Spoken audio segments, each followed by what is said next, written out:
আসসালামু আলাইকুম এভরিওয়ান। আশা করি সবাই ভালো আছেন এবং আমরা এখন মানে আমরা ব্যক্তিগতভাবে ভালো, শারীরিকভাবে ভালো আছি এবং আমার হাজব্যান্ডের তারা এত এত মানুষ, লক্ষ লক্ষ মানুষ আমার হাজব্যান্ডের জন্য দোয়া করছেন।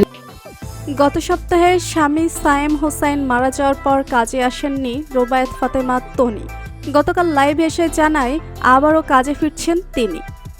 এক দিনের মধ্যে কাজে যোগ দিবে এমনটা জানিয়েছেন রুবায়েত ফাতেমা তনি নিজেই। দেশ জুড়ে বর্তমানে আলোচিত নারী উদ্যোক্তা রুবায়েত ফাতেমা তনি 25 সালের শুরুতেই জীবনের সবচেয়ে বড় ধাক্কা খেয়েছেন এই নারী উদ্যোক্তা। বছরের শুরুতেই স্বামী সায়েম হোসাইনকে হারিয়ে 2 সন্তানকে নিয়ে বিপদস্ত হয়ে পড়েছেন রুবায়েত ফাতেমা তনি। মানসিকভাবে ভেঙে পড়েছেন তনি। তবে তনি এবার সবাইকে অবাক করে দিয়ে জানালেন তিনি আর 2-1 দিনের মধ্যেই কাজে ফিরবেন।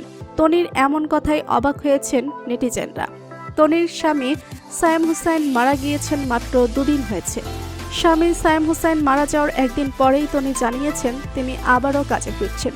স্বামীর মৃত্যুর একদিন পরেই তনির মুখে এমন কথা শুনে অবাক হয়েছেন সকলেই। আর এরই মধ্যে কাজ শুরু করতে চাচ্ছেন রুবায়েত ফাতেমা তনি। এ বিষয়ে রুবায়েত ফাতেমা তনি বলেন, জীবন তো থেমে থাকে না, জীবন চলতেই থাকে। ব্যবসার যে ক্ষতি হয়েছে তার পূরণ তাকেই করতে হবে। চাইলে এখন আর ঘরে বসে থাকা যাবে না।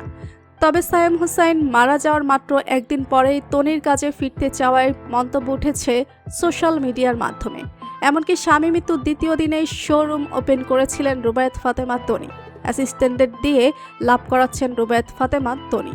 স্বামী সায়েম হোসাইনের শোকে অন্তত 3 দিন সানভিজ বাই তনির কাজ বন্ধ রাখা উচিত ছিল, এমন মন্তব্য করছেন নেটিজেনরা।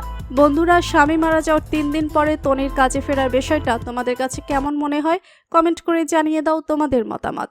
ভিডিওটি ভালো লাগলে লাইক, কমেন্ট, শেয়ার করুন। আর আমাদের চ্যানেলে নতুন হয়ে থাকলে চ্যানেলটি সাবস্ক্রাইব করে রাখুন, যেন নতুন সব খবর সবার আগে পৌঁছে যায় আপনাদের কাছে। ধন্যবাদ সবাইকে।